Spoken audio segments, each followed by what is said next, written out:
السلام علیکم ورحمۃ اللہ وبرکاتہ۔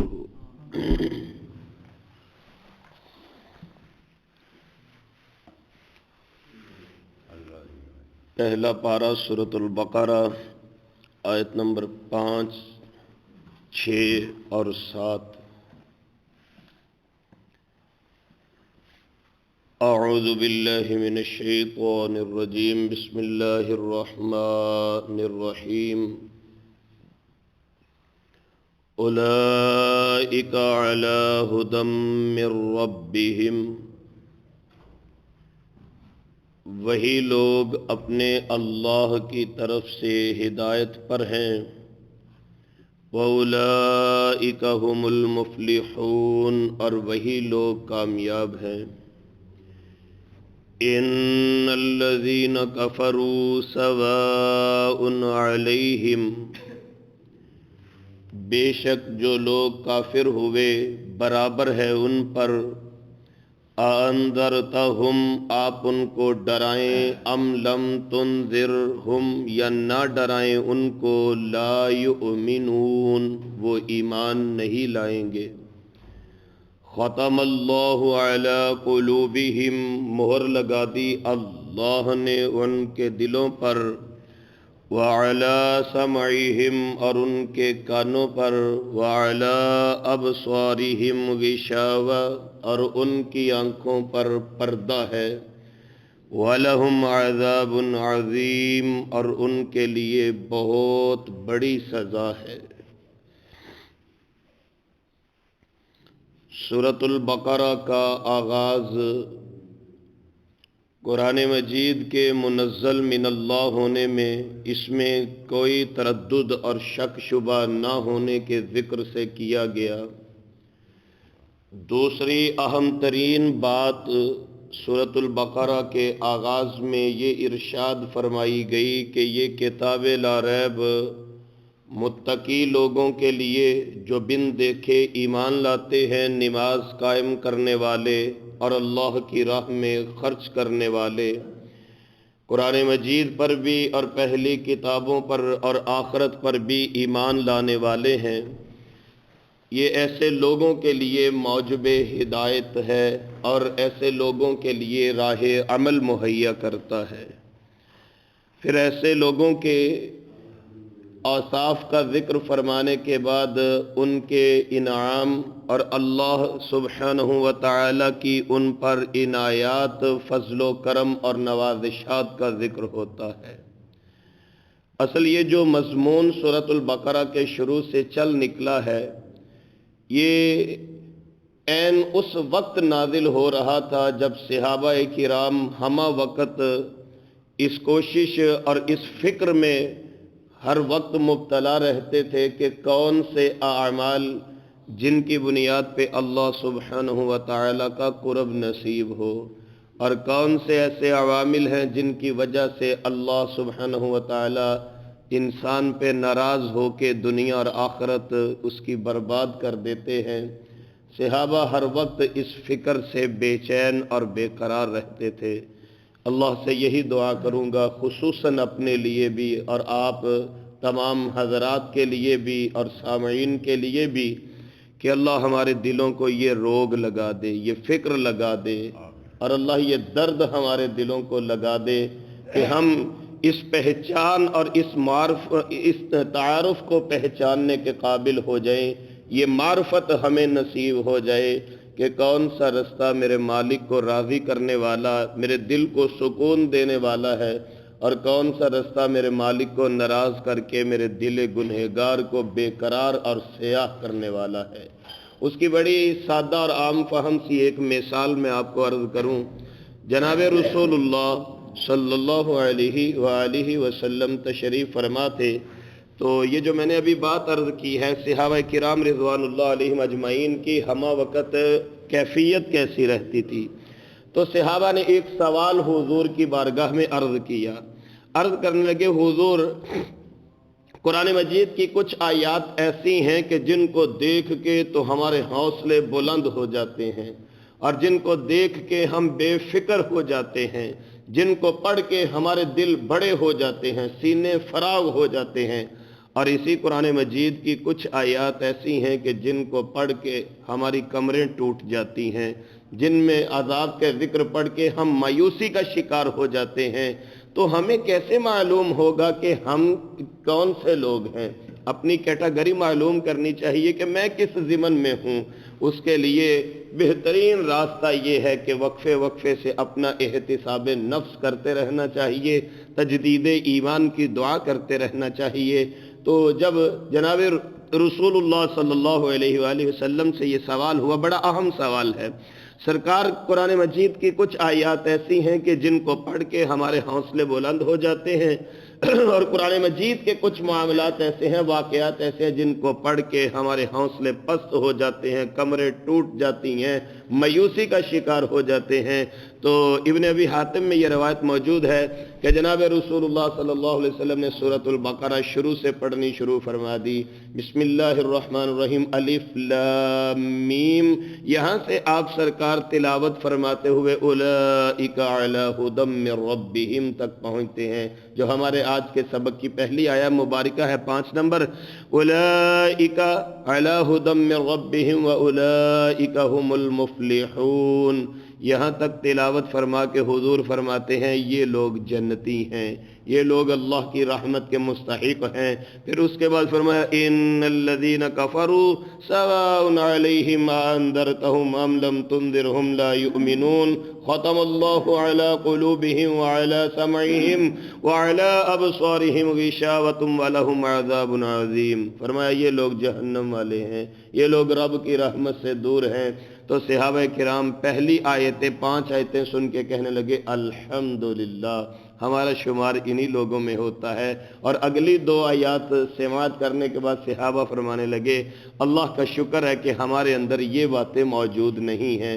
تو میں سمجھتا ہوں کہ یہ قرآن مجید ہمارے لیے ایک ترازو ہے، ہمارے لیے ایک پرکھنے کا معیار ہے، ایک ماپنے کا آلہ ہے کہ جس کی آیات کے تناظر میں میں اور آپ اپنے اعمال، اپنی نیتوں کو، اپنے اخلاص، اپنے زہد و تقوی کو اور اپنے ایمان کو جانچ سکتے ہیں، پڑتال کر سکتے ہیں، پرکھ سکتے ہیں، تول سکتے ہیں۔ بس اللہ سے پھر وہی دعا دہرا دیں، اللہ تجدید ایمان فرما دیں، اور اللہ ہمارے ایمان کو ایسا بنا دے جو مالک الملک کے مقربین لوگوں کا ایمان ہے۔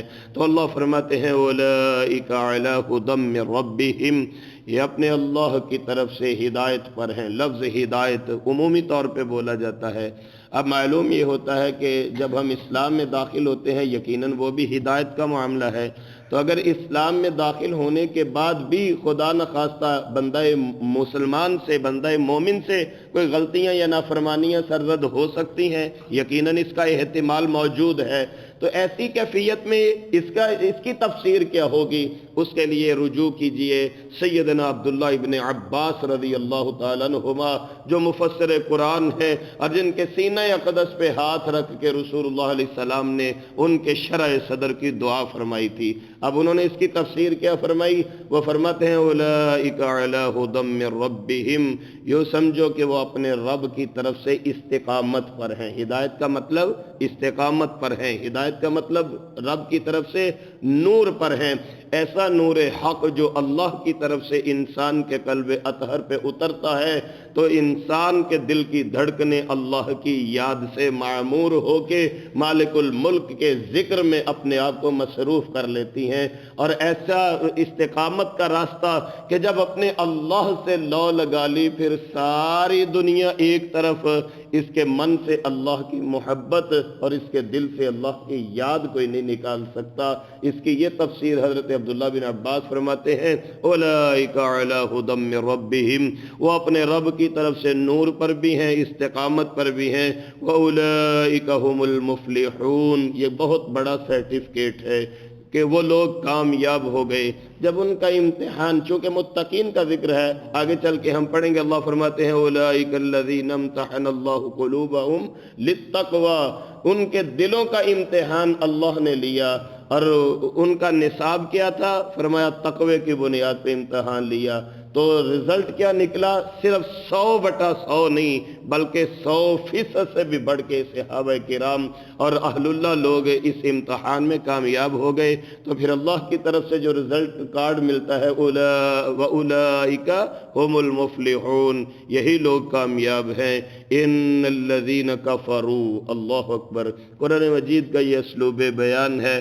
اچھے لوگوں کا ذکر کرنے کے بعد برے لوگوں کا ذکر کر دیا جاتا ہے، جنت کا ذکر فرمانے کے بعد جہنم کا ذکر کر دیا جاتا ہے۔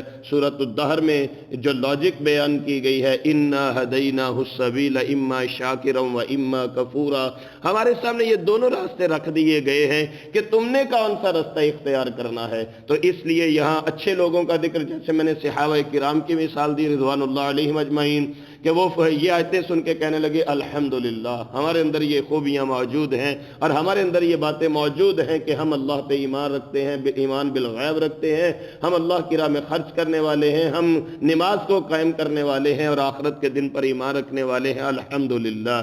پھر اللہ فرماتے ہیں ان الذین کفروا، جو لوگ کافر ہو گئے، نافرمان ہو گئے، انکاری ہو گئے، اللہ سبحانہ و تعالیٰ کے احکامات کی تعمیل میں تردد کا شکار ہو گئے، اللہ اکبر، انذرتہم، ان کی کیفیت یہ ہے کہ آپ ان کو ڈرائیں، ام لم تنذرہم، یا نہ ڈرائیں ان کو، لا یؤمنون، وہ ایمان نہیں لائیں گے۔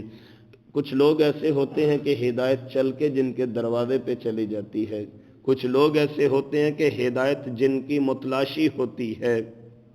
یہ تو اللہ کی طرف سے نصیب کی بات ہے، قسمت کی بات ہے کہ اگر نصیب اور قسمت اچھا ہو تو پھر عالم یہ ہوتا ہے کہ حبشے سے چل کے آنے والا کالے رنگ کا حبشی نسل کا ایک بلال ہے، اور عظمت یہ ملتی ہے کہ فتح مکہ والے دن حضور فرماتے ہیں یہ تجھے ہلکی آواز میں بھی کلمہ حق لا الہ الا اللہ نہیں پڑھنے دیتے تھے، آج سارے سردار نیچے کھڑے ہیں، بلال بیت اللہ کی چھت پہ چڑھ کے اللہ کی توحید کا اعلان بلند کر دو۔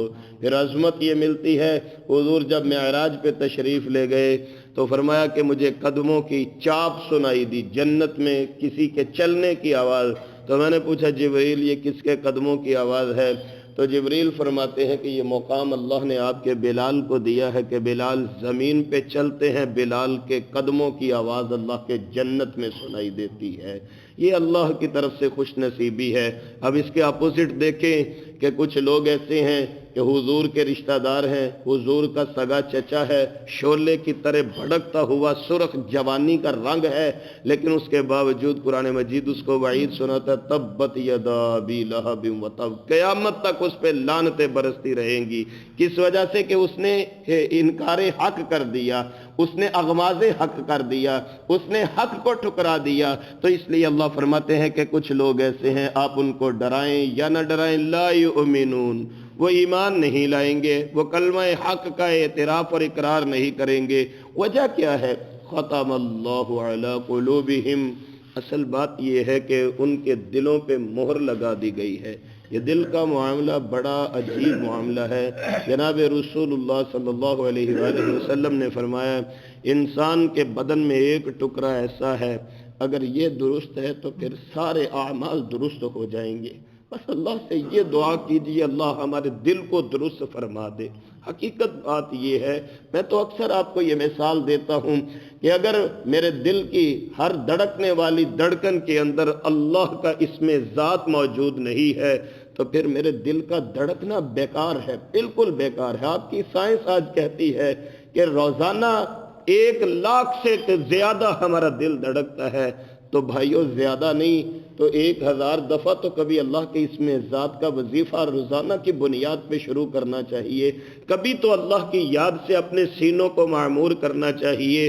تو حضور فرماتے ہیں کہ یہ ٹکڑا ایسا ٹکڑا ہے، اگر یہ درست تو سب کچھ درست ہے، اگر دل درست نہیں تو پھر کچھ بھی درست نہیں ہے۔ اور آپ یقین کیجئے، میں ایک مثال اور اکثر دیتا ہوں کہ ہم پھل خریدنے جائیں، 150-200 روپے کلو کے سیب خریدیں، ان میں اگر ایک پیس کوئی داغدار ہو، تھوڑا سا فالٹ والا ہو، ہم اس کو قبول نہیں کرتے۔ تو کبھی یہ سوچا ہے کہ 150-200 روپے کلو جس کی مالیت ہے ہمیں تو وہ داغدار دانہ قبول نہیں، تو اگر دل داغدار ہوا تو وہ میرے مالک کو کیسے قبول ہوگا، وہ اللہ کی بارگاہ میں کیسے قبولیت کے درجے تک پہنچے گا؟ تو یہ جو لوگ حق کا انکار کرتے ہیں وجہ یہ ہے ختم اللہ علی قلوبہم، ان کے دلوں پہ مہر لگ چکی ہے۔ اللہ اکبر کبیرہ۔ اور اس کی مثال سیدنا حضرت حذیفہ رضی اللہ تعالیٰ عنہ کی ایک حدیث مبارکہ سے لے لے۔